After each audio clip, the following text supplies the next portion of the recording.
Hi, welcome to ADPR 434, 834 online during the summer session. My name is Dr. Brandon Nutting. I do my classes a little bit differently than probably some of the other summer courses that you've taken. I like to have an online lecture component. I know there are some tools that are built into Canvas and Blackboard which allow you to record lectures. Those require some people to be there at a certain time, and sometimes they don't work on certain computers. So I like to do something through YouTube. So I'm just posting the lectures to YouTube, and I post the links to Canvas. That way you can watch them on any device that you want to. You can watch them on your iPad, you can watch them on your phone, you can watch them while you're working out. I don't care how you watch them.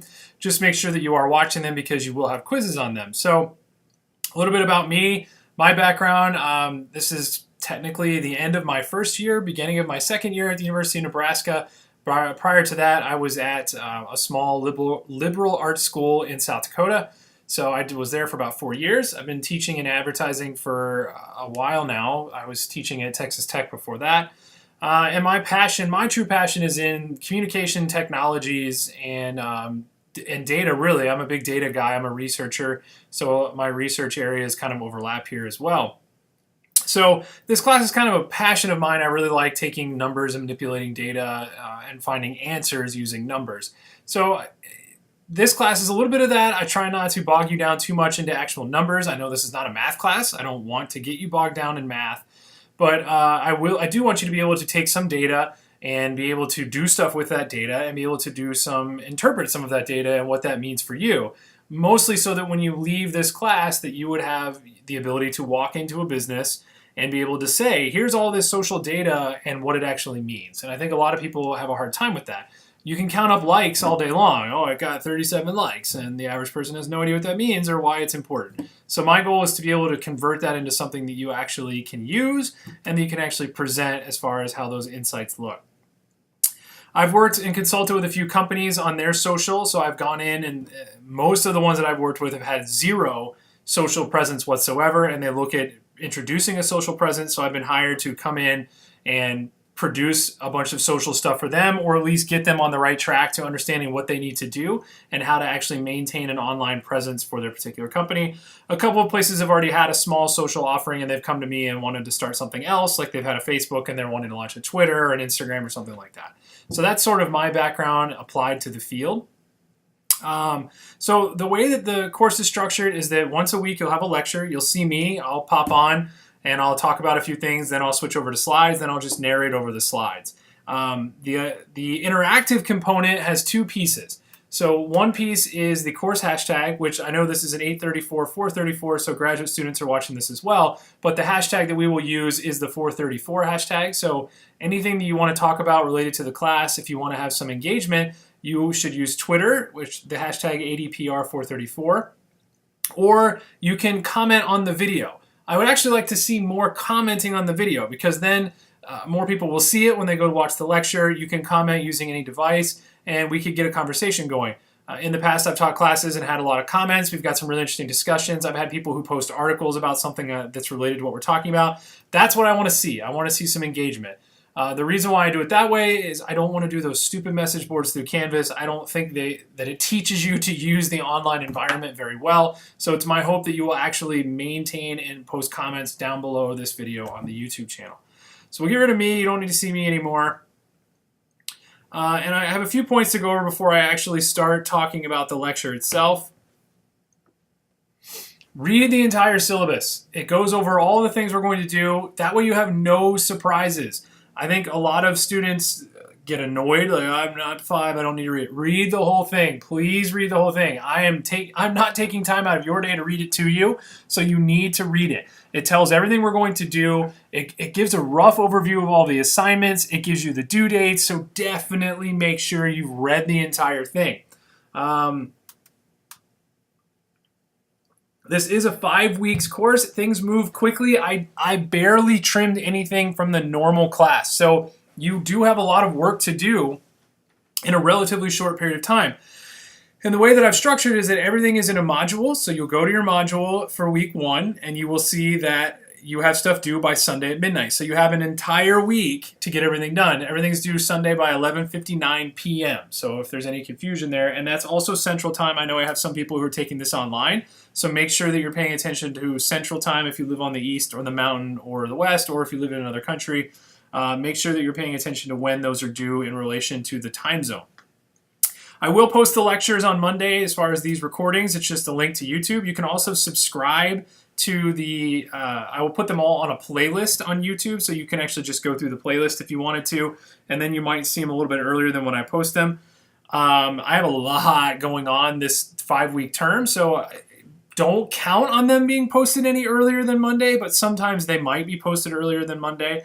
On a side note related to that, I'm really good about email, so if you do have any questions or something isn't showing up for you, please email me. I will get back to you as soon as I possibly can. And that's kind of the same related. I know that for a week I will be in Alabama, so one of my lectures you'll see me recording from Alabama, but I will be responding to email as well while I'm there. I already brought this up, a comment. Start a discussion on the YouTube comments. Don't make me go back to the message boards. I really hate them. I don't want to do it. You guys don't like them. Don't make me do it. Go to comments on YouTube. That's where a lot of this discussion should occur. Again, feel free to email me questions as long as they aren't answered in the syllabus. The last point I want to bring up is that the 5th week is a short week. It is not a Sunday by midnight deadline. And I will try to remind you every chance I get. But you don't have the entire week in the 5th week. So you might want to get a jump start on some of the things that are due in that 5th week. The big one being that final project that you have to do. So make sure you get that done ahead of time. You'll only have 3 days for that last short week. And as mentioned in the syllabus multiple times, I do not take late work. If it's not in by Sunday at midnight, you don't get a grade for it. It's a 0. So make sure you don't turn things in late. And that's a big, most important part on that last piece. Okay, so I usually start out lectures with a brief news item of something that's going on. And perhaps the most creepy one that I could find this week was that Facebook has issued a few patents, or they've been granted a few patents on some different technology, one of which, a piece of it, I know some people have joked about this in the past, but there's been some talk of having a sarcasm font. I don't know if you guys have ever heard that talk before, but Facebook's working on something like that, where it will actually read how fast you're typing and your personality and your facial expressions, and it uses that to create a font. I don't know how that would work or what that would look like, but this is another thing they were granted a patent for, which is it would use your facial recognition and what your face looks like to create an emoji. So instead of you pressing an emoji, you would actually like kind of facial expression the emoji, which is incredibly creepy, but it is something that they're working on. And I can tell you right now that Facebook collects a ton of data, and we'll talk about that throughout the entire term, the entire 5 weeks. Between Facebook and Google, they are the 2 biggest collectors of data. And so one of the pieces of data that Google recently started, or that Facebook recently started collecting, is your something beyond your likes. So you could like, but now you could also like love. I don't remember what some of the other ones are, but Facebook wanted to see some more rich data that way. So they changed the like structure, and that gives them a little bit more data. So this would give them even more data looking at your actual facial expressions. Another piece of news is that Pinterest raised $150 million more in venture funding. So the company has been valued at $12.3 billion. That's how much Pinterest is worth. And the reason why they are this high is because they've expanded their search offerings. And you might be thinking, well, what does that even really mean? Well, they launched this tool called Lens, and it allows you to take a picture of something in the wild on your phone, and it will find it in Pinterest, which is something that this technology has kind of existed in small pieces and chunks, but it hasn't existed to this extent. And so Pinterest is really investing in making that work. So that is why they are becoming a little bit more valued. And those of you who have used Pinterest before, you could probably understand that once you get on Pinterest, you stay on Pinterest for a very long period of time. And so that in itself makes it relatively valuable. The amount of time that you spend on Pinterest is actually equal to the amount of time the average user spends on Facebook, which is huge because that is a place that you can actually buy things from, and that Pinterest gets a kickback when you buy things. All right, so in order to talk about digital insights and analytics, I think we need to do just a quick overview of why we even are getting data and what is actually out there and why it's important. So I think by now, if you're taking this class, you probably understand that social media marketing in general social media advertising, marketing, public relations, whatever you want to talk about, is important. We all need it. It's something that we're all discussing as a field, as an industry. And I hope, and most of you probably have dabbled, you have social media accounts and you understand for the most part how this works, and you probably see some companies and brands talking on social media, and you probably understand that every business probably should be on social media. And that's fine, but I want to spend a few minutes discussing why businesses are interested in social media aside from the obvious of because everyone else is doing it. So there's something called social listening, and what social listening actually is using social media to grab onto conversations and understand conversations. And when you think about conversations from that area, I usually like to use Twitter as a good example. If you're not on Twitter, you have to have a Twitter account for this class, so be thinking about that and creating your own Twitter account. But if you're not on Twitter, you may not understand this as well, but people have conversations on Twitter, and you could go to search.twitter.com and you could see real-time conversations going on. And they're about literally everything. You can search for anything going on. In fact, I tend to search Twitter whenever a news item breaks to see what people are saying about it. And so people are talking about anything that's out there on Twitter. And so as a business, this is valuable. If I'm a business and I want to find out what people are saying about my business, I have to bring in people and pay people to do a focus group. And I could sit behind a glass window and I can watch people talk about my business, and it's very expensive and it often kind of sucks. It doesn't give us great data. But social listening through social media is 100% free, and people don't know that you're stalking them per se. They just know that their conversation is public and you can search that particular conversation. So you could do this with Twitter because Twitter is open and the idea behind it is to be open, but other social tools will allow you to do this as well. So people who are using social media have conversations all day, and a few studies have shown that individuals have at least 5 conversations about brands every single day. And that's just in real life, not necessarily on social media, but a lot of these conversations translate to social media. Just pick one of your favorite brands right now and head on over to search.twitter.com and type it into the search bar. And you'll notice that people are probably talking about that particular brand, probably within the last, if it's a big brand, probably pretty recently.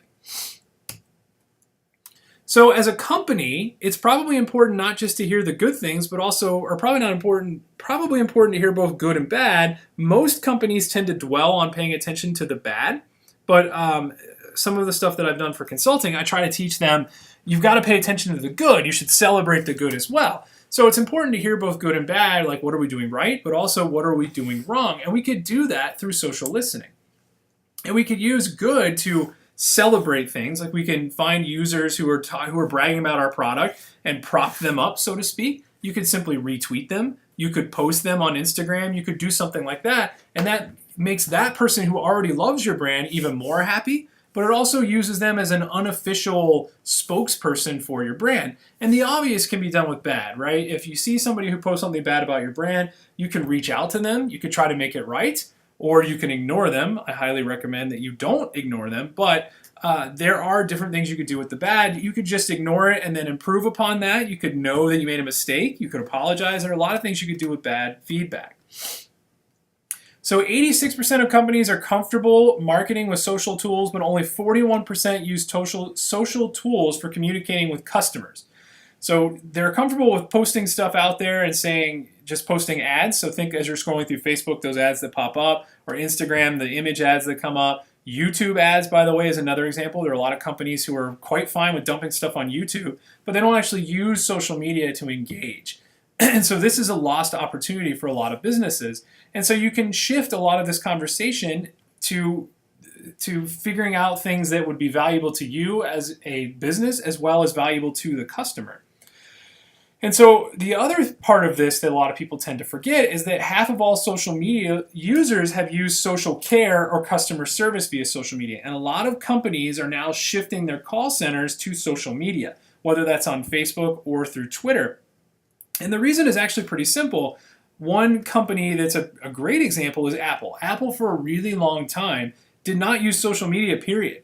And they launched a customer service social media account, I want to say it's about 2 or 3 years ago. It's relatively recently, or a year or so ago, because I think it was right after I started here. And they did this because they realized that one person could contact multiple people with issues and service multiple complaints in the same time frame that a phone call can only deal with one person. So they realized that it's a much more efficient way to reach their customers when they had customer service complaints. Or not necessarily complaints, but just issues in general. Because if you've ever dealt with Apple Care, you'll know that it's not necessarily a complaint, but also maybe like, how do I do X, Y, Z? And so people can actually respond to that and can be helping multiple people at the same time. So social media can be used for more than just promoting things. Offering support is a huge one. Again, I talked about why it's important, why it's very cost saving, because you can have one person doing multiple responses. But it's also reaching people in the media platform that they're all moving toward. People are online more now than ever, so it gives you that online support. And we'll talk about another reason why people like to use social media in a second. And so really listening on social media, 78% of customers believe social media will be the next tier of customer service, so they want it there. They believe that's where it's going. 46% of online customers expect brands to provide customer service on Facebook, so the expectation is a little bit slower, but still there on Facebook.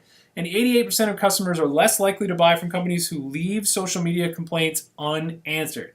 It's a huge deal.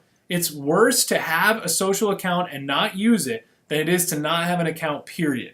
And that's something that I've talked to a lot of people about when they decide that they want to have an account. If you're going down that path as a business, you have to have response. You have to update it. You have to do stuff with it. And so you want to track all customer interactions, right, between the customer and the company. So not necessarily just the ones where they specifically talk to the company, but when they talk about the company. And so that overlap is what builds that trust. If you're having those conversations and you establish that kind of know-all between the company and the customer itself. So 90% of customers go to a company's website before calling or emailing you, and so you could create a support center for customers to self-serve. And then 77% of customers agree that online chat positively influenced their attitude about a retailer. So it's huge. Having that interaction online is a place that customers want to go. They don't want to pick up the phone, and often they don't want to go into the store. And then this is really just about timely responses, like I brought up a minute ago. You don't want to leave stuff unanswered, is all this basically says. And so there are a lot of companies and little mini report services that will put out reports every year of how long it takes a customer or a company to reply to a customer complaint. And it's kind of scary to think about that it's almost like secret shoppers. So you used to have people that would go into a store and they would try to buy something or they would have an interaction with the store and then they would report back. Well, there are places that do this now where they post a complaint on social media and then they see how long it takes you to respond and then they post a report of how long it takes these different companies to respond. So try to look at social listening this way. When a customer complains, it's another chance for you to make it right and try to regain their faith. And so ignoring them is a terrible idea. So you should be constantly monitoring and listening to people's complaints or even their conversations. So they're giving you a chance to do something about the situation. And so you're giving that public platform dialogue, so you're giving a face to that particular company, and you give a chance to show potential customers that you care by saying, hey, we're XYZ company, we understand that you're upset, we want to know why. So, and you put that in a public domain, and you also see, and I've also done seminars for businesses where I talk about how to respond to customer complaints, and you'll see the most valuable ones are where you say, hey, we're sorry you're upset, let's take this a private message. That shows that you care, but it also prevents you from publicly showing how you resolve the situation. So even if the situation isn't resolved to the customer's liking, the public perception of it is that you took it to private message and that you did something about the situation. And finally, nobody shouts louder than a surprised customer. When you make them happy, they tend to become your biggest advocate. Even if they are mad to begin with, super pissed about something, when you fix it, they become happy again, and maybe even more than they were before. So from a psychology standpoint here, we tend to avoid complaining. So not everybody, all of you have that friend or relative who is perfectly happy to jump up at the dinner or at the restaurant and complain, but not all of us are like that. And so we tend to do that, and it's because we don't like the confrontation, and we don't like the response, right? Like that interaction, that awkward interaction that happens. And social media alleviates that. And so most of the time it's too hard, there's a hassle, there's some kind of chance for runaround or whatever, and we do this in person. We don't like to complain because we don't want to deal with all of that. But social media allows customers to bypass that face-to-face confrontation. So in some ways, there's two schools of thought here. In some ways, people are more honest on social media, and oh my God, this launches me down the path about cyberbullying, and I'm not getting into that today. But in some ways, people believe that people are more honest on social media when it comes to interactions with businesses, and others believe that they are maybe a little bit the other direction, like something that was a minor inconvenience to them suddenly becomes an explosion of anger about something on social media because they don't have to worry about the minor inconvenience of talking to somebody about it. They could just blast it all over Facebook or all over Twitter or Instagram or something like that. In fact, today I saw something where someone was complaining on a relatively minor thing that would be like a manager just addressing it in person, and they're trying to blow it up into this viral story or something. So some people say that it's small and it really better represents. Others say it's much more of a bigger deal. But still, you can pay attention to these things. So other reasons we pay attention is market overview. We can pay attention to other brands. We can look at competition. How are they handling things? Are they going through a crisis right now on social? Can we leverage that? You'll notice like a couple, I guess it's around a month ago when United had their first incident where they took someone off the flight. They removed somebody forcibly. There was something else that came up with United yesterday too, removing an infant or something. I don't think United can win lately, but you can pay attention, and there were a couple of other businesses like Southwest posted like your seat's your seat or something like that. They were kind of being snarky. And if you're not paying attention to what other businesses are doing, you can't use that for leverage and make some tweets like that. Now, should you do that all the time? Probably not. In certain circumstances, sure. So that competitive analysis, you can look at who your competitors are, what they're doing. Imagine knowing a price point before you launch. So one of the things that I talk about is being able to see like what would a customer be willing to pay X for this or something like that. And you can actually look into that based on those conversations. Are customers happy? There are tools that will actually let you look at hashtags and determine if the posts are positive based on the hashtag without having to go through one by one and go, was that a happy tweet? Was that an unhappy tweet? They can actually do that from the beginning. And that tool is called Hootsuite's Insights. Now, we have a partnership with the college through Hootsuite. You will be Hootsuite certified, and you will understand all of these tools when you go through your Hootsuite training. But it gives an estimation of the sentiment. It gives it like a smiley face, a frowny face, or a middle face. So it's a really neat tool. It's not always that accurate, and I've used it to kind of pull some statistics. And sometimes it rates things negative when they're not, and sometimes positive when they're not, and neutral when it's somewhere. But it's still a pretty good guide for how things are going as far as if your brand or your social listening is doing you any favors.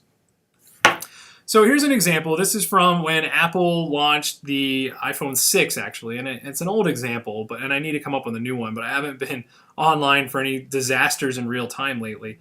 But this was an example of Apple when it launched. It was the first time they did online orders instead of you having to stand in line or whatever at the store. And people were pretty mad because the websites crashed, nothing was working right. And I captured like 20 to 30 tweets. And this is at 4 o'clock in the morning because it launched at midnight West Coast time. So people were online at 4 in the morning on the East Coast. I was in Atlanta at the time of this pre-order happening. So I took some screenshots of my hotel at 4 o'clock in the morning. But the pre-order, you could get some real-time feedback. And so it made it to where Apple could say, is this a good idea? What do we need to change? And there were hundreds of tweets of people who had problems with the servers crashing. So in the next time that they launched an online order, things were much smoother, and they used that feedback to guide their decision about server loads. So another reason you should listen is pre-sales support. People go to social media to discuss things before they make a large purchase. That could be a car, a computer, something like that. And so they look for valuable insights they can get online. So you can actually reach out to someone who's making a comment. I'm thinking about buying this particular car. Well, we see that you're thinking about buying this car. Maybe you should give us a call and we can talk about it, or what kinds of questions do you have? You can get to them before they're making that actual purchase decision. And then you could use that as an example for purchase signals. So what made somebody go through with the decision to buy something, and what made them stop? Did they decide that they liked something better than something else? Did someone else reach out to them before they can make the purchase? There are many factors that could lead somebody to do something like that. And a new customer is more expensive to get than retaining an old one. So if you have a customer who's discussing a previous purchase, just jumping in and saying, we're glad to keep you as a customer, or we're really glad that you joined the blah, blah, blah team, keeps them happy and getting them to maybe be interested in buying another product later on. So here's an example. Around the same time, I was on this horrible network called Sprint that I had been with for 10 years. And I was considering switching to Verizon. And I had made some questions, some inquiries into Verizon's plans online. And I was honestly doing it as a test to them to see how much they would pay attention to me and see me as a potential new customer. And so they had a 1 GB data plan promotion that was set to expire, but I couldn't remember when it was set to expire, and it wasn't very clear. So they clarified it for me. Pre-order begins 9/12. If you want that, it ends 9/30. So you can pre-order, switch carriers to Verizon, and still get that extra gig of data. And so that conversation to me was a very valuable conversation. They did a good job of reaching out to me, and they were doing some pre-sales support. They saw the conversation going on, and they responded pretty quickly too. If I remember, they had gotten back to me in a really quick amount of time. And here's another example. This is a colleague of mine from the University of South Dakota, and she is from Chicago, and she was talking to a student who was also from Chicago, and they had both mentioned that they really liked this particular pizza. And so this company reached out to them saying, well, we can sell you these packs of pizza. And they saw the conversation that was going on between the two of them on Twitter, and they got involved. This is their reply. You'll miss out on our pizza sale, blah, blah, blah. And so then my colleague actually responded. So she paid attention to when they replied and their specials. She bought the pizza, and then she cooked it and she responded back. And in fact, they've contacted both of them multiple times since then, asking them if they're ready to order more pizza and stuff. So they've done a really good job of keeping that sales promotion going on. Here's another one. I sent an email, or I tweeted out to Garmin whenever they launched a new product, asking if their bands would fit. And they got back to me pretty quickly. Like, here's the deal. I think it was actually 3 days, so it wasn't that quick. This is one of the slower ones as an example. But they got back to me, but it was 3 to 4 days later, which kind of annoyed me.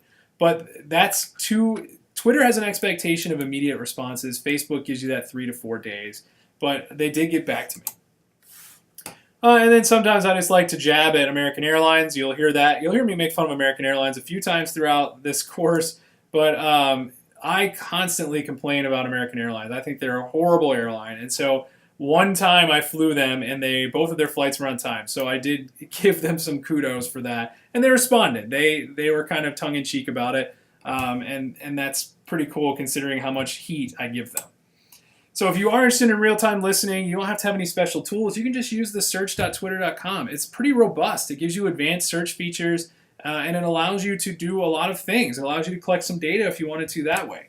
It's not that great for collecting mass amounts of data, but it can give you more information than just a standard feed where you're following some people. Another thing that you might consider is Google's alerts. That gives you some more tools for paying attention to when stuff gets posted on social, as well as when stuff gets posted to the media. I have a few alerts set up as far as what our college is doing, as far as things that get published regarding the university, and I get an email that just tells me when those things are actually out. So you will be able to find out more about Hootsuite. You'll understand the tool a little bit better. You'll have to use it as a promotional tool. The instructions for the certification will be posted. You may want to go ahead and get started because there's some modules you've got to watch and some things you've got to do, and then you take a test on it. And then, as always, as a reminder, feel free to post questions here or tweet it to the course hashtag. So the second half of this lecture is talking about the other half of this equation. So we've talked about why we want to collect data and some ways to already start collecting data, but now we kind of want to talk about talking back and why that's important. So now you've collected data, and conceivably you've decided, based on this data, I want to have a conversation. And that's kind of a tough part. They actually beginning to talk and what kind of tone of voice you should use. It's difficult if you're a brand new business. So just to talk about a few numbers. 1 million new active mobile social users are added every day. That's 12 each second. Facebook Messenger and WhatsApp handle 60 billion messages per day. I'm never going to quiz you on any of these numbers. These are just for your own sort of knowing what's going on. Social networks earned an estimated $8.3 billion in advertising in 2015. 20 Fortune 500 companies actually engage with their customers on Facebook, while 83% have a presence on Twitter. So for whatever reason, Facebook has not been all that popular Fortune 500 companies. A couple of reports have come out on that, but a lot of them have agreed that it's just not the right outlet, depending on the business. 78% of people who complain to a brand via Twitter expect a response within an hour. That's that immediacy we talked about. Facebook has this understood sort of, I can drag my feed and respond whenever I feel like it. Twitter has a sense of immediacy. You have to send that reply immediately. That 3 to 4 days that it took Garmin to get back to me with a relatively simple question is kind of unacceptable if you want to consider yourself a support style team. If you're just a brand team to have a presence, then that's a little bit different. Facebook sees 8 billion average daily video views from 500 million users. Now, I will give you a caveat to that. How they determine what a view is has been controversial. So I believe Facebook has one of the shortest amount of times to be considered a view. I want to say it's like 3 to 5 seconds. So they consider it a view if someone has only watched it between 3 and 5 seconds. I don't really consider that much of a view. Snapchat users watch 6 billion videos every day. And US adults spend an average of 1 hour and 16 minutes each day watching videos on digital devices. So that's tablets, cell phones, whatever that sits in your lap. 1 hour and 16 minutes each day. So take a second to think. Are you higher than that or lower than that? I don't know. I think I'm probably right about that time depending on what my day looks like. 78% of people watch online videos every week, 55% every single day. Facebook adds 500,000 new users every day and 6 profiles every second, despite what you've heard about Facebook dropping off. Technically, it kind of is, but only in certain demographics.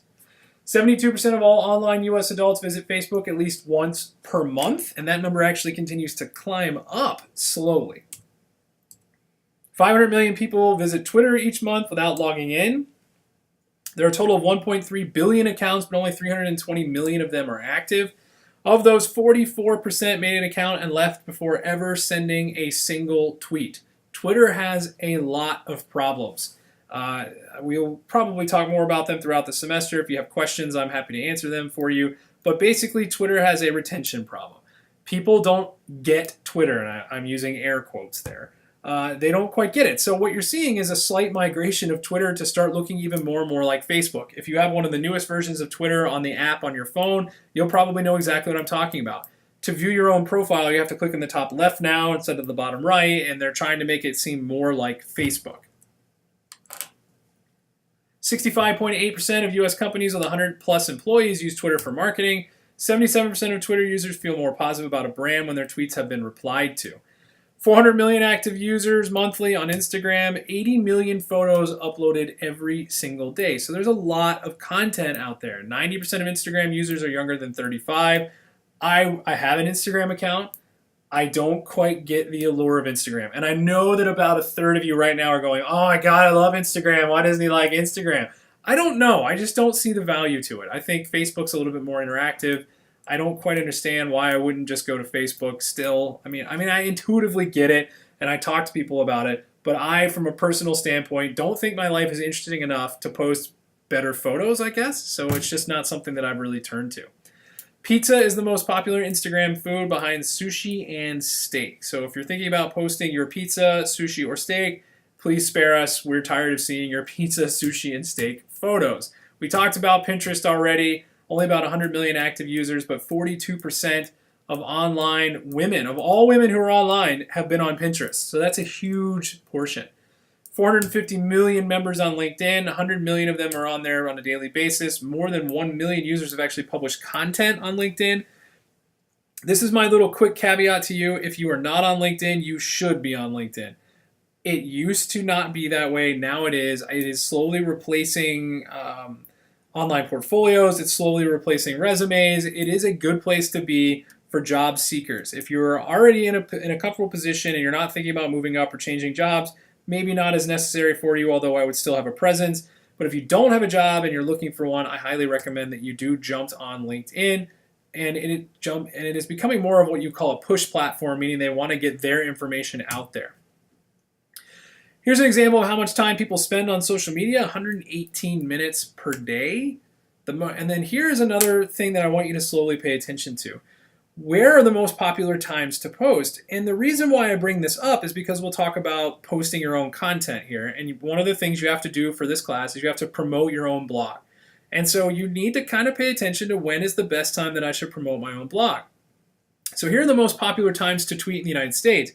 You'll probably notice that it starts up in the morning when people wake up around 8 a.m.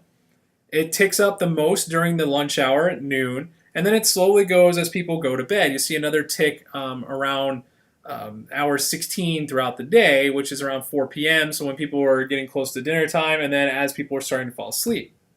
Now, the common misconception I get here is, okay, well, the most common time to post is noon, so maybe I need to promote my blog at noon. No, that's actually not true, because if you do that, you get lost in the thousands of other tweets that people will see. You want people to actually see your tweet, so you want to stagger it around a time where you know people have a chance to be online, but you don't want to get buried by the other people who are posting stuff. So here are the most popular hours to tweet in the United States. On Pacific time, it's 8 to 9 a.m. On Mountain time, it's 12 to 1. Central time is 12 to 1. And Eastern time is 12 to 1. That's the most popular time. That probably means it's not the time that you want to post. So if you're also considering putting together a social calendar, which we'll talk about in a minute, you probably want to pay attention to not posting during the most highly trafficked times. But you do want to not post at 3 o'clock in the morning, because then no one's going to see it. So tweets sent between 2 and 3 a.m. earn the most clicks. Now, I'll give you a second to try to speculate as to why that is. This is an insights class, so I've given you a problem. Why would people click on tweets the most between 2 and 3 a.m.?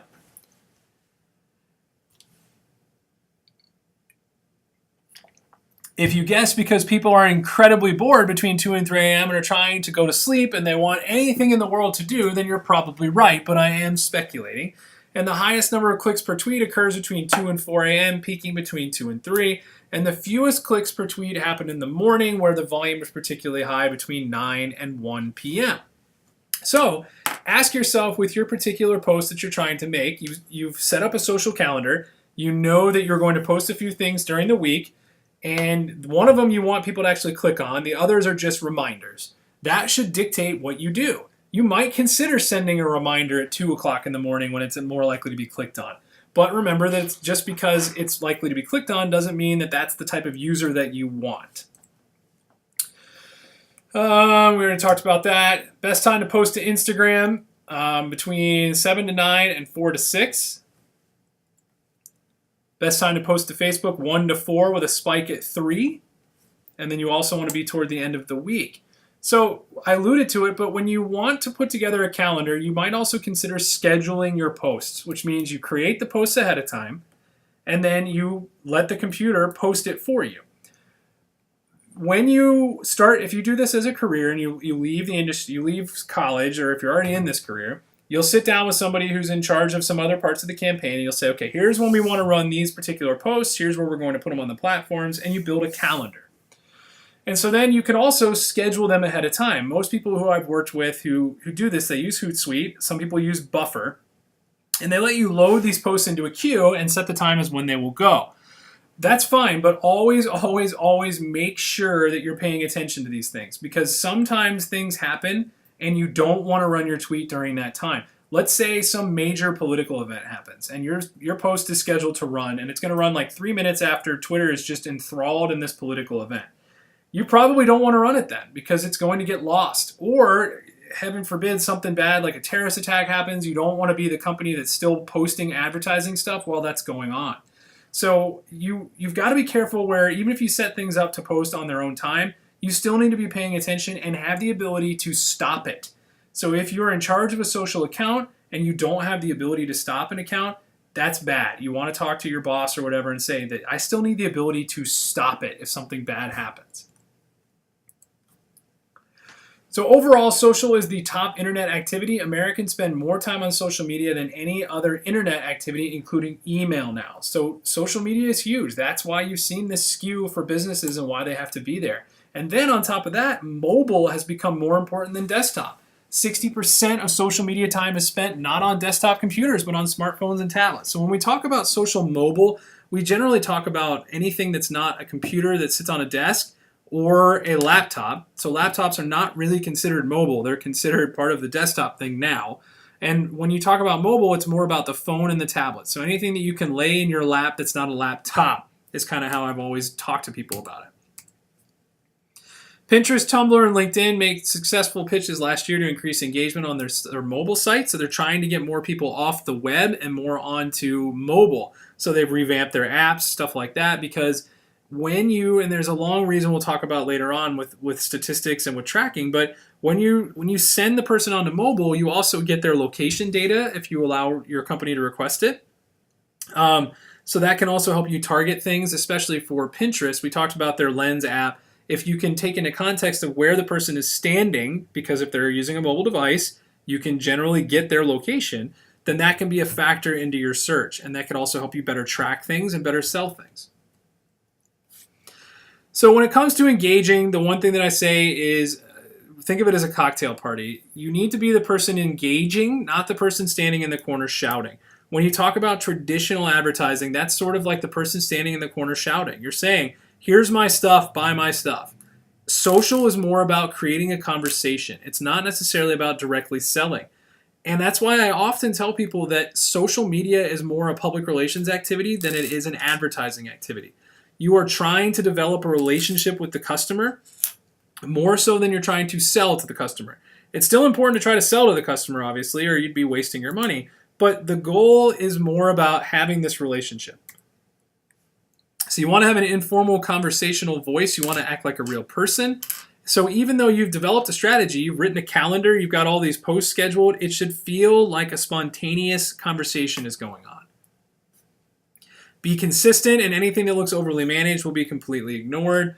And engage in a dialogue. Why do you think, this is a bad example considering we're doing an online class right now, but why do you think when you're sitting in a classroom, we try to get you to actually talk?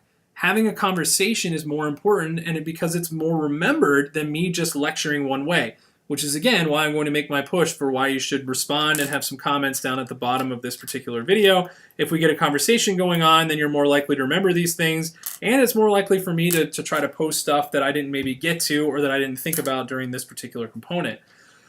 And so expensive television commercials do not dominate conversation. Consider why all Super Bowl advertisers are trying to engage social media. They do dominate conversation that Monday after the Super Bowl, but then they quickly fade away. Most places want to have those conversations all the time to remind you of all of those big expensive buys.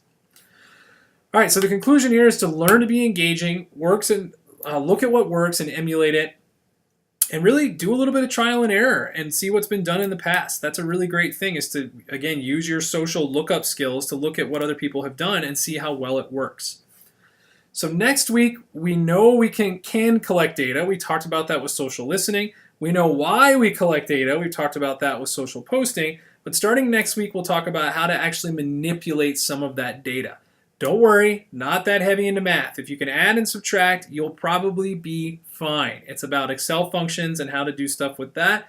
And I'll try to put it into some context that you can all understand. But again, use those comments. I want to respond. And if you have a question, then someone else is probably going to have the same question. So I'd be happy to respond to that question right there on the YouTube video rather than dealing with multiple emails on it.